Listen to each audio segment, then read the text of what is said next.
이 폭풍과도 같았던 오이코스 초청 주일이 은혜 가운데 지나갔습니다. 우리 총 그 출석 인원이 궁금하실 텐데요. 저희가 1,800명을 목표로 했는데 넘었을까요? 안 넘었을까요? 할렐루야. 네.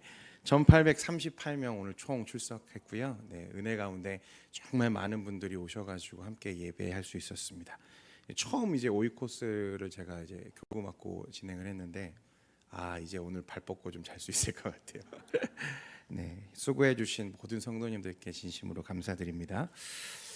이제 룻기를 통해서 오늘 이제 마지막 오후 예배 은혜를 좀 나누려고 하는데요. 룻기는 어떻게 보면 중요한 전환점에 대한 이야기다 이렇게 볼 수 있을 것 같아요.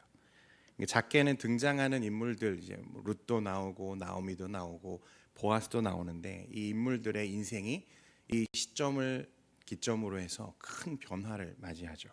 특별히 주인공 룻은 원래 이방 여인 아닙니까? 그런데 마지막에 가서는 당당하게 하나님 나라의 백성이 되는 것을 우리가 보죠. 전환을 맞이하는 것은 개인적인 인생뿐 아니라요. 크게 보면 이 이스라엘의 역사도 이 룻기를 전후로 큰 전환점을 맞이합니다. 사사들이 통치하던 이 사사기의 역사가 끝이 나고 누가 세워집니까? 사무엘과 사울과 다윗. 이 초기 왕정 시대로 넘어가는 역사의 중요한 터닝 포인트가 바로 이 룻기입니다. 그래서 룻기가요, 이 중요한 전환점의 이야기다 이렇게 볼 수 있죠. 자, 그런데 중요한 건 이처럼 큰 전환이 일어나게 되는 그 전환의 동력, 이 포인트가 과연 무엇인가? 무엇이 룻의 인생을 돌아서게 만들었고 이스라엘의 역사를 터닝하게 만들었는가? 그게 중요하지 않겠습니까? 이 룻기가 총 4장으로 기록되어 있는데요. 사람들의 편의를 위해서 이 장을 구분해 놓았지만 사실 실제로는 하나의 긴 스토리입니다. 사실 길지는 않죠. 그래서 룻기가 전하는 이 메시지는 매우 단순하고 선명하죠. 그런 룻기 전체를 관통하는 이 성경에서 아주 중요하게 다루어져야 하는 개념이 이 룻기 1장에 나옵니다. 여러분들도 내용은 이제 대부분 다 아실 테지만 룻기 1장에 보면 이 나오미가 이 남편 엘리멜렉과 함께 이 흉년을 피해서 모압 지방으로 거주지를 옮겼습니다. 목표는 단순하죠. 잘 살아보려고 간 거예요. 이스라엘에서는 이 흉년 때문에 먹고 살기가 힘드니까 조금 잘 살아보려고 이스라엘을 떠나서 모압 지방으로 거주지를 옮겼다는 거예요.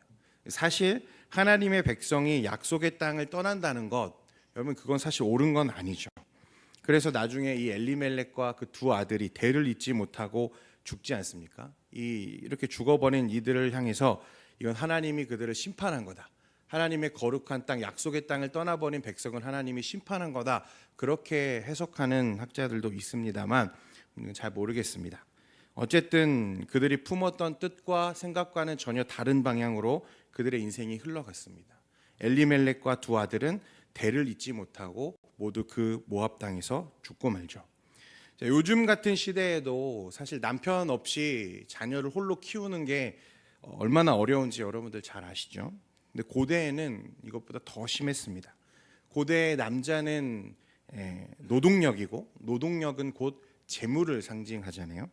그런데 남편은 일찍 죽었습니다. 이제 자녀들이 장성해서 고생이 조금 지나가나 싶은 찰나에 누가 또 죽습니까? 두 아들 말론과 기럝이 죽었다는 거예요. 자, 개인적으로도 또 인간적으로도 이 나오미의 인생이 여러분 어떻습니까? 참 안 됐죠. 그죠? 고대 문화에서 이렇게 과부가 되어버린 이 나이 많은 여인, 여러분 그 삶이 얼마나 막막했겠습니까? 그런데 나오미가 그러던 중에 어떤 소식을 듣게 되냐면 하나님이 은혜를 베풀어 주셔서 자신의 고향 이 베들레헴 지역에 그래도 먹을 게 있다는 소식을 듣게 됩니다. 나오미는 이제 하는 수 없이 모압에서의 모든 삶을 정리하고 고향으로 돌아가기로 작정을 하죠. 그리고 발걸음을 옮기기 시작했습니다. 남은 인생 고향에 돌아가서 밭에 떨어진 이삭이나 주워서 먹으면서 내가 연명해야겠다 그렇게 생각한 거죠. 그런데 돌아서서 걸어가는 그 발걸음에 걸리는 게 있습니다. 여러분 무엇이 걸렸을까요? 며느리가 걸린. 이 모압 지역에서 얻은 이 이방 며느리 두 며느리가 이 나오미의 발목을 붙잡게 되는 거예요. 나오미는 이제 베들레헴으로 돌아가려는 그 길에서 두 며느리를 불러서 이렇게 말합니다. 우리가 1장 8절에 읽었는데요. 같이 한번 읽겠습니다. 다시 한번 읽겠습니다. 시작. 두 며느리에게 이르되 너희는 각기 너희 어머니의 집으로 돌아가라. 너희가 죽은 자들과 나를 선대한 것 같이 여호와께서 너희를 뭐라고 했습니까? 집으로 돌아가라. 그렇게 얘기했습니다. 그곳에 가서 다시 가정을 꾸리고 너희들은 새로운 삶을 살아라. 이렇게 나오미가 말합니다. 너희는 나같이 길거리에서 방랑하면서 그렇게 이삭이나 주워 먹는 비참한 인생을 살지 말고 너희들은 너희 집으로 돌아가서 너희 어머니와 함께 살며 다른 가정, 새로운 가정을 꾸리고 새로운 삶을 살아라. 이렇게 이야기하는 거죠. 너무나 상식적이고 아주 적절한 판단이라고 생각이 됩니다. 본인이 이미 나이가 많아요. 더 이상 자녀를 낳을 수도 없고 일도 할 수 없는 몸이니까 이 며느리들에게 짐이 되기가 사실은 마음에 부담이 있겠죠. 더 이상 잡아둘 수도 없고 또 잡아둬서도 안 되는 거죠. 그러면서 이 나오미가 하는 말이 중요합니다. 너희가 죽은 자들과 나를 선대한 것 같이 여호와께서 너희를 선대하시기를 원한다. 이렇게 말해요. 여기서 너무 중요한 말을 지금 나오미가 하는 거예요. 이 선대하다, 이 선을 행하다라는 뜻인데요. 이전 다른 번역에서는 은혜를 베풀다 이렇게 번역해도 괜찮을 것 같아요. 이게 원어로는요, 성경에서 정말 자주 등장하는 이 헤세드라는 단어거든요. 이게 무슨 뜻입니까, 여러분? 자비라는 뜻입니다. 자비. 여러분, 룻기 전체를 관통하고 있는, 그리고 룻과 나오미와 보아스와 넘어서 이스라엘의 역사의 가장 중요한 전환점이 되는 동력, 그게 무엇인가? 바로 이 헤세드입니다. 헤세드. 자비. 룻기에서 말하는 헤세드는 우리가 흔히 말하는 자비랑은 조금 다른 개념이 있습니다. 우리가 흔히 말하는 자비는 그런 거잖아요. 어려운 사람들에게 도움을 주는 것, 구제하는 것, 남을 가엾게 여겨서 베푸는 작은 혜택, 우리가 이런 것들을 자비라고 말하는데요. 룻기에서 말하는 헤세드에는 여러분 이것보다 조금 다른 개념이 추가되어 있습니다. 도움이 필요한 사람을 돕는 것은 같습니다. 그런데요, 룻기에서 말하는 이 헤세드는 베풀지 않아도 되는 은혜를 베푸는 것. 다시요, 할 만큼 하는 것 이상으로 베풀어지는 자비. 의무를 초월해서 넘어서는 이 베풀어지는 은혜. 이것을 바로 룻기에서 헤세드라고 말하고 있어요. 왜 그런가? 이 자비라고, 헤세드라고 하는 관점으로 이 내용들을 좀 살펴보면 우리가 잘 알 수 있습니다. 나오미가 이제 어머니의 집으로 돌아가라 이렇게 두 며느리를 등 떠밀었습니다. 그리고 그 길에서 두 며느리와 나오미가 하염없이 같이 웁니다. 참 마음이 아픈 장면이죠. 돌아가지 않겠다는 두 며느리를 차분하게 이 나오미가 설득해요. 그래서 끝내 누가 고향으로 돌아갑니까? 며느리 중 하나 오르바가 돌아갑니다. 나오미를 떠나서 돌아간 이 오르바를 누가 비난할 수 있겠습니까? 그렇죠? 가장 합리적이고 이성적인 판단이잖아요. 본인은 아직 젊으니까, 아직은 살아가야 될 날이 너무 많이 남았으니까 당연히 그 순간에 이 오르바와 같이 판단하는 게 너무나 상식적이고 당연한 선택이었을 거예요. 오히려 상식을 벗어난 선택을 한 건 누굽니까? 룻이었어요. 룻이 16절에 이렇게 고백을 합니다. 룻이 이르되 내게 어머니를 떠나며 어머니를 따르지 말고 돌아가라 강권하지 마옵소서. 어머니께서 가시는 곳에 나도 가고 어머니께서 머무시는 곳에서 나도 머물겠나이다. 어머니의 백성이 나의 백성이 되고 어머니의 하나님이 나의 하나님이 되시리니. 어머니의 백성이 나의 백성이 되고 어머니의 하나님이 나의 하나님이 된다. 여러분, 이게 무슨 의미입니까?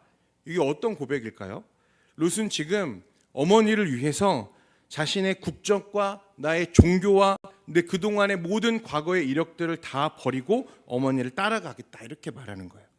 누군가에게는 인생의 전부와 같은 것들이잖아요. 이 모든 것들을 오직 어머니와 함께 하기 위해서, 이 어머니의 고통과 고난, 어려움에 동참하기 위해서 나는 다 포기하겠습니다 라고 말하는 거예요. 룻이 하는 행동은요, 며느리로서 본인이 그 어머니에게 해야 하는 의무, 도리, 이것을 한참 넘어서는 고백이었죠. 자신의 의무를 초월해서 인애를 실천하고 있는 거죠. 그 남은 모든 인생을 어머니를 위해서 내가 희생하고 내가 어머니를 책임지겠습니다 라고 하는 고백이 오늘 룻의 고백인 거예요. 여러분, 이게 바로 룻기의 헤세드입니다. 오늘 이 이방 여인 룻이 실천한 이 헤세드가, 의무를 넘어서 실천되는 이 인애가 여러분 이후에 어떠한 반향을 일으켜 오는지 여러분 한번 보십시오. 2장에 가면 누가 나오냐면 보아스가 나옵니다. 보아스. 이 보아스가 어느 날 자기의 타작 마당에서 이제 이 밭에서 일하고 있는 도중에 한 여인이 자신의 밭에 와서 이삭 줍기를 하고 있는 것을 보게 됩니다. 종을 불러서 이렇게 물었어요. 야, 저 여인이 누구냐? 그랬더니 종이 이렇게 말하는 거예요. 아, 저 여인은 예전에 이 베들레헴을 떠났던 이 나오미를 따라 이 모압에서 온 이방 여인입니다. 그가 나오미를 따라왔는데 하나님을 섬기겠다고 합니다. 이렇게 이야기해 주는 거예요. 아, 그래? 그럼 자신의 밭에서 이삭 줍기를 하고 있는 이 룻을 보면서 보아스가 생각에 잠기죠. 이삭 줍기는요, 소외된 약자를 위한 율법적인 배려입니다. 하나님 나라의 배려예요. 어떻게 하면 되냐면요, 그냥 주워 가도록 두면 됩니다. 그가 떨어진 이삭을 그 밭에서 주워갈 때 그를 막지 않고 그를 그대로 두면 그는 하나님 나라를 위한 충분한 자신의 의무를 한 거죠. 그런데 보아스가요, 여기서 끝나지 않습니다. 8절에 보니까, 2장 8절에 보니까요, 보아스가 룻에게 이르되 내 딸아 들으라, 이삭을 주우러 다른 밭으로 가지 말며 여기서 떠나지 말고 나의 소녀들과 함께 있으라. 야, 룻아, 너는 이제 다른 밭에는 갈 필요 없어. 앞으로는 무조건 우리 밭에 와서 이삭을 주워가. 참 좋은 마음이죠. 근데 여기서 끝나지 않습니다. 또 뭐라고 말하냐면, 너는 내 사람들이 떠놓은 물을 언제든지 마셔도 좋고, 심지어 그가 부리는 종들을 불러서는 어떻게 지시하냐면요, 룻이 이삭을 더 많이 주울 수 있게 너희들은 일을 하다가 중간중간 바닥에 이삭을 버리라고 지시합니다. 아마 이 지시를 들은 하인은 이 주인이 미쳤나 싶었을 거예요. 제정신이 아니라. 아니, 그렇지 않겠습니까? 멀쩡한 이삭을 바닥에 버리라뇨. 땅에 떨어지지 않게 조심해서 수확을 하라고 말을 해도 부족한데 지나다가 뽑은 이삭을 어떻게 하라고요? 바닥에 버리라고 말을 하는 거예요. 여기서 멈추지 않습니다. 또 있습니다. 이제는요, 룻을 어디에 초대하냐면요, 자신의 식탁에 초대해서 자신의 사람들과 같이 식탁의 교제를 룻과 함께 나눕니다. 이방 여인이잖아요, 그죠?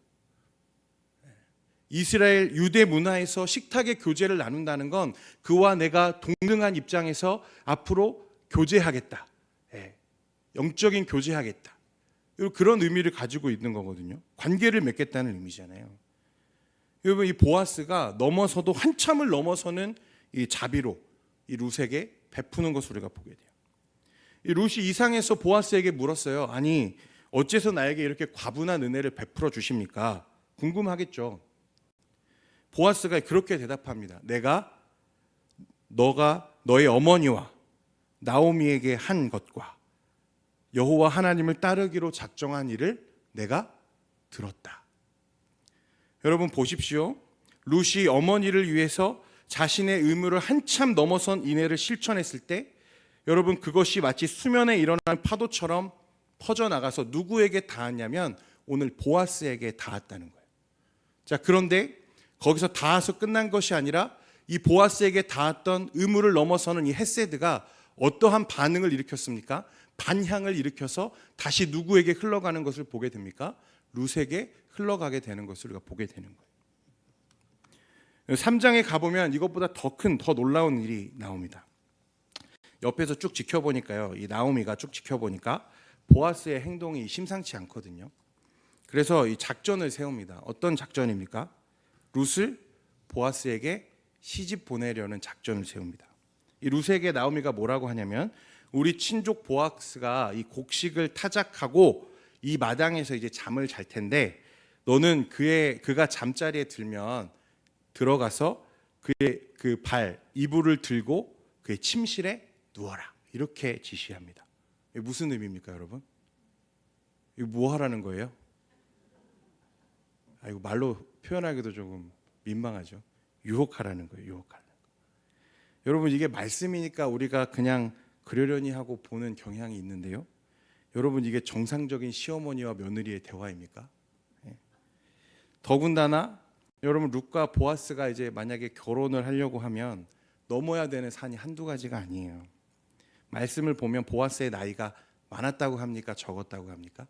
많았다고 했어요. 룻과 보아스 사이에는 나이 차이가 많이 났다고.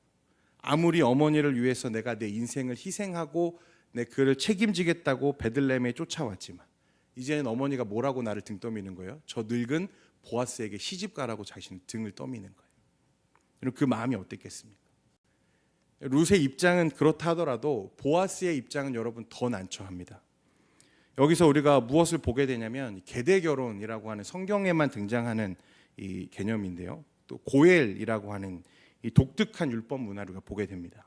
기업 물을 자라고 성경은 말하고 영어 성경은 리디머, 구속자라고 번역하는데요. 이런 거죠. 유대인에게는 희년이라고 하는 개념이 있잖아요. 그래서 그가 가진 소유를 전부 잃어버리거나 팔았더라도 일정 시간이 지나면 또 희년이 되면 다시 그 땅의 소유권을 되찾아올 수 있었습니다.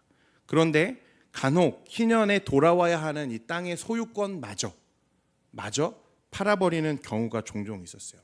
그렇게 극한 상황이 많이 있지는 않았겠지만 종종 있었다는 거죠. 그런데 그런 사람이 만약 대를 잇지 못하고 죽어버리게 되면 남겨진 아내와 자식들은 여러분 어떻게 살아갈 수 있겠습니까? 너무 막막한 상황이 되는 거죠. 그런 사회적 약자들을 위해서 마련된 율법적인 안전장치가 바로 고엘입니다. 기업을 잃어버린 사람에게 있어서 가장 가까운 친척이 그의 대를 대신해서 이어주는 제도죠. 근데 보니까 이 고엘이라고 하는 거, 기업 물음이라고 하는 게 의무적인 건 아니었던 것 같아요. 이 보아스가 만약 룻의 기업 물을 자가 되기를 자청하려면 두 가지 일을 해야 되는데요. 첫 번째는 뭐냐면 그가 소유하고 있는 땅을 되찾아 줘야 됩니다. 재물이 들어가는 일이죠.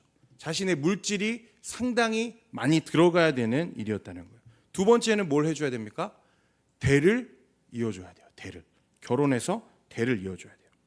그런데 중요한 건 기업 물을 자, 이 제도를 고엘을 통해서 이어진 그 대는 여러분 보아스의 자녀가 됩니까? 아니면 다른 사람의 자녀가 됩니까? 다른 사람의 자녀가 돼요. 보아스가 자신의 재물을 들여서 찾아준 그 땅의 소유는 보아스의 땅입니까? 아니면 다른 사람의 땅입니까? 예. 기업을 잃어버린 오늘 말씀에는 이 룻의 남편으로 나오는 말론에게 돌아가야 하는 기업이 되는 거예요. 여러분 이 시대로 말하면 남자 씨바지라고 하면 적당할까요? 자신의 재물과 인생과 심지어는 결혼 생활까지 투자해야 되는 이 일을 과연 보아스가 하겠냐는 거예요. 이게 의무사항도 아닌데 나오미가 룻에게 그 이불을 들추고 들어가라. 여러분 이 무슨 의미예요? 이 보아스의 의중은 묻지 않고 이 무거운 기업 물을 자의 의무를 그 보아스에게 지우겠다는 거예요. 강제로. 나오미도 알았던 거죠. 정상적인 사람이라면 여러분 이 기업을 물어줄 리가 있어요? 없어요? 없어요. 그러니까 네가 들어가서 저 보아스를 좀 잡아뜨려라 이렇게 얘기하는 거예요. 침실에 들어가 그를 유혹하라는 거예요. 여러분 이 정도면 충분히 거절할 만한 충분한 이유가 되겠죠, 그죠? 그런데 이 룻이 어떻게 합니까? 어머니가 지시하신 대로 제가 하겠습니다. 여러분 이 이야기는 순종 또는 우리가 흔히 얘기하는 효 이런 개념의 이야기는 한참 넘어서는 이야기죠, 그죠? 순종 효를 이야기해야 되는 장르가 아니라는 거예요. 역시 여기서도 룻은 자신의 어머니를 위해서 며느리로서의 의무를 넘어서는 행동을 하고 있는 거예요.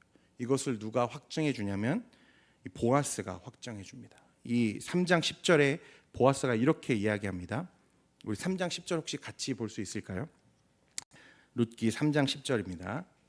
시작.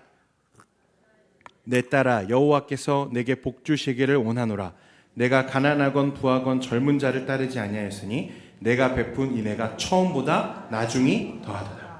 처음 베푼 인애는 나오미를 따라서 자신의 나라와 종교를 버리고 따라 나선 그것이겠고요.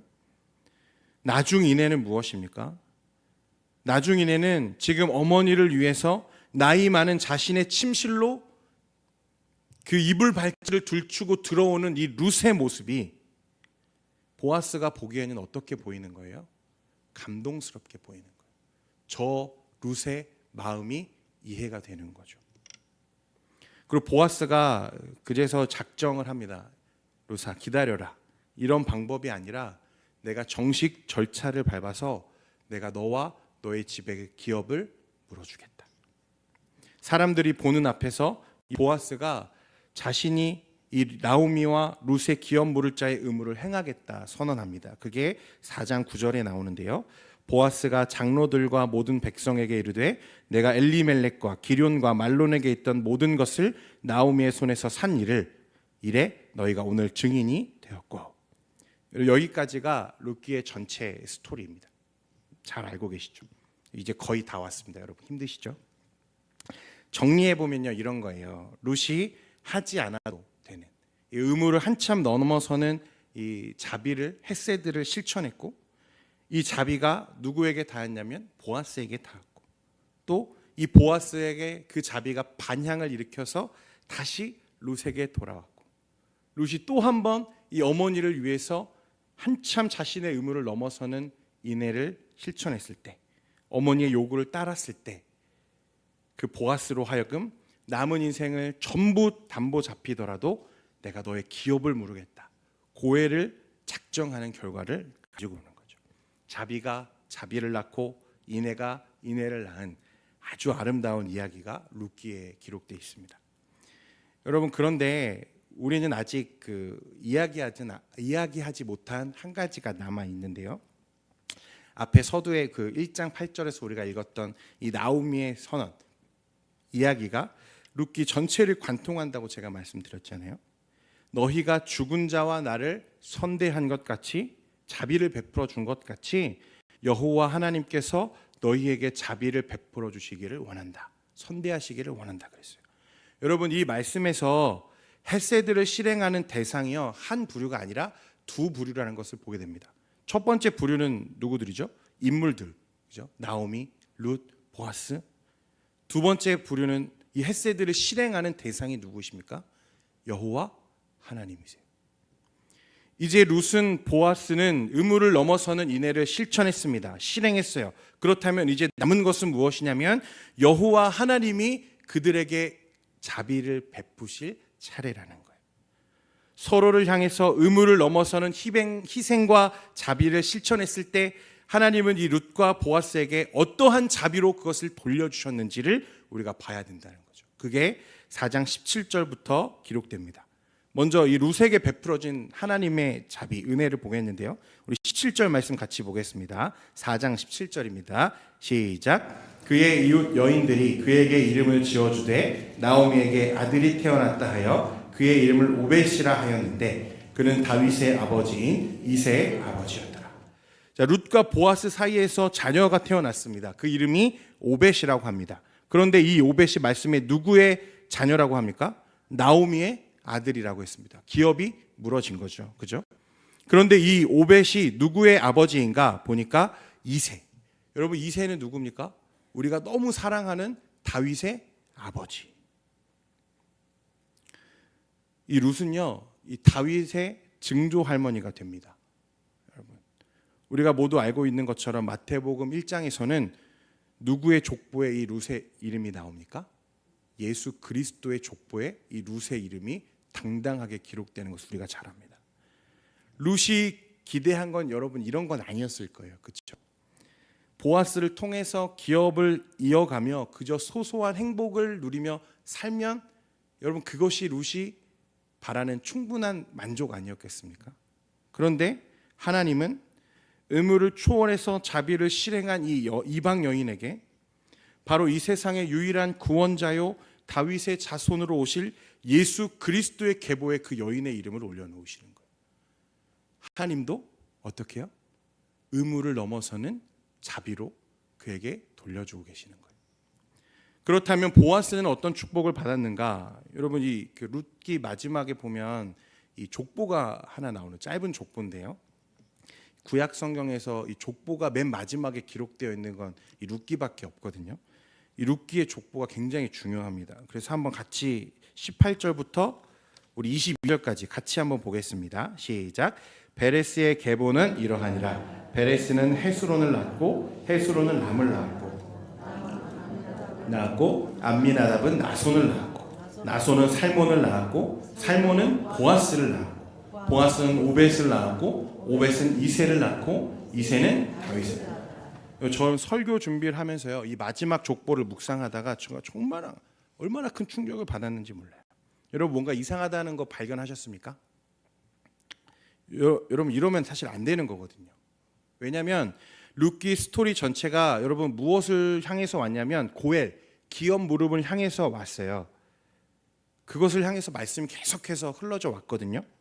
그러면 사실 여기에 등장하지 말아야 되는 이름이 뭐예요? 보아스예요. 보아스의 이름이 등장할 게 아니라 누구의 이름이 있어야 하냐면 당연히 룻의 아내, 기업의 원주인인 말론의 이름이 그 족보에 올라가 있어야 맞는 거예요.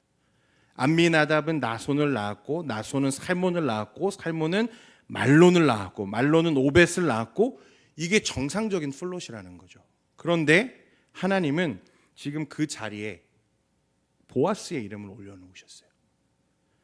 그가 의무를 넘어서는 희생으로 룻을 안았을 때 하나님은 그의 인생이 헛되지 않도록, 그의 수고가 남에게 돌아가지 않도록, 그 은혜가 다른 사람의 소유가 되지 않도록 누구에게 다시 돌려주세요? 보아스에게 돌려주고 계세요. 이 룻기 말씀 전체가 우리를 향해 던지는 메시지가 있어요, 여러분. 세상은 그 정도만 하면 된다고 말해요. 더 하지 않아도 괜찮아요. 상식적인 수준까지만 하면 충분히 했다고 말한다고. 그런데 룻기를 통해서 성경은 우리에게 무엇이라고 말하냐면, 그렇게 하지 않아도 되는 자비를 통해서 자신의 의무를 한참을 넘어서는 이 헬세드를 통해서 오늘 말씀에 한 가문이 다시 서게 되고, 나아가서는 한 나라, 한 왕국이 세워지게 되고, 더 나아가서는 여러분, 온 인류를 죄에서 대속하실 예수 그리스도께서 오셨다고 오늘 의무를 넘어서는 인애를 통해서 예수 그리스도가 이 땅에 오셨다는 거예요. 여러분, 예수님은요, 그분이야말로 오늘 룻기가 말하는 의무를 초월하는 자비의 결정체이세요. 하나님은 무한하신 자비로 구원받을 만한 자격이 없는 우리에게 예수 그리스도를 보내주셨어요. 여러분, 그것이 우리가 구원받게 된 가장 중요한 동기였다는 사실을 잊지 말아야 합니다. 헤세드, 자비, 의무를 넘어서는. 하나님은 우리를 구원하셔야 되는 아무런 이유가 없으세요. 우리가 잘나서 구원받은 것 아니에요. 우리가 뭔가 하나님 앞에 사랑받을 만해서 구원받은 것 아니었어요. 그저 하나님의 자비하심으로, 하나님의 의무를 넘어서는 이 자비, 헤세드로 말미암아 우리 모두가 하나님 앞에 구원을 받았다는 거예요.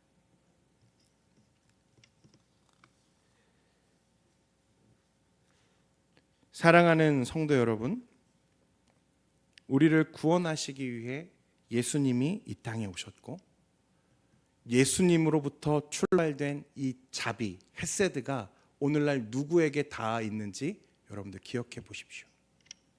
그 자비가, 그 은혜가 오늘날 우리에게 닿았습니다. 그러므로 룻기를 통해서야 우리가 스스로에게 던져야 하는 질문이 이것입니다. 여러분, 이 은혜의 물결이 오늘 우리에게 닿았다면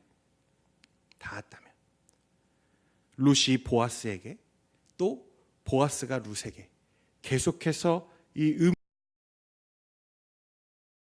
퍼져나가는 것처럼 이제는 누구의 차례라는 거예요? 누구의 차례라고요?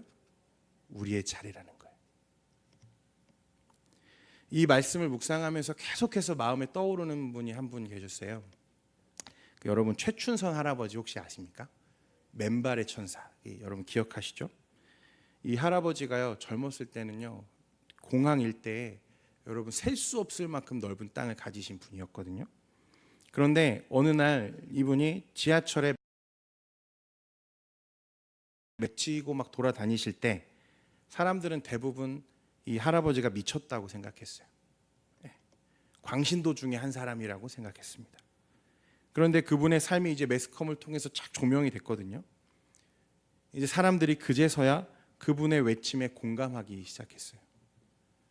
우리도 그렇게 생각했잖아요. 왜 저렇게 해야만 할까? 왜 저렇게 해야만 할까? 적당히 하면 안 되나? 그냥 저렇게 하지 않고 적당히 살면서 자녀들 적당히 잘 키우고 그렇게 살면 안 되는 건가? 여러분, 지금도 솔직히 우리에게 그러한 삶을 살 수 있겠냐 물어보면 여러분 자신하는 사람 아무도 없을 거예요. 저도 마찬가지고요. 그런데 여러분, 오늘 이 말씀을 우리가 깊이 묵상하고 그 은혜를 가지고 이 할아버지의 마음을 들여보면 이해가 되기 시작합니다. 할아버지는 자신에게 돌아온 이 인애의 물결 헤세드가 얼마나 크게 다가왔는지 고민하기 시작했을 거예요. 어떻게 하면 나에게 찾아온 이 자비의 물결을, 이 은혜를 내가 일이라도 보답할 수 있을까? 그분이 결정한 건 말뿐인 무소유와 나눔이 아니라 실제 자신의 모든 것을 어려운 사람들과 나누고 자신은 아무것도 가지지 않은 채, 신발 한 켤레 신지 않은 채 예수님이 걸어가신 그 길을 걷기 시작한 거예요. 여러분, 우리가 정말 이 은혜를 가슴 깊이 체험했다면, 우리에게 오늘 이 예수 그리스도의 헤세드가 다 있다면, 여러분, 우리가 함께 고민해야 할 것은 무엇이냐면 이 은혜를 내가 어떻게 돌려드릴 수 있을까요? 여러분 고민하고 계시지요? 오늘 이 오이코스 초청주일이 은혜 가운데 마쳤습니다. 여러분 초청하느라 너무 고생 많으셨어요. 우리가 참 감사하게도 1,800명의 목표 인원을 달성했습니다. 여러분 이 정도 했으면 우리가 충분히 했죠, 그죠? 오이코스 초청했고 같이 예배드렸고, 여러분 이 정도 했으면 나름 우리가 할 일은 다 한 것 아니겠습니까? 그 정도만 해도 누구도 우리를 비난하지는 않습니다. 그렇죠? 그렇지만 여러분 딱 그 정도만 하면 우리에게 아무런 일도 일어나지 않을 겁니다. 아무런 변화도 없을 거예요. 우리도 매년 경험했잖아요. 매년 같은 행사를 했고요. 우리 스스로 같이 돌아갈 거 뭐하러 이렇게 고생을 하나, 그렇게 생각하면서 일찌감치 포기하신 분들 많이 계시더라고요. 여러분 이제부터가 시작입니다. 이제부터가.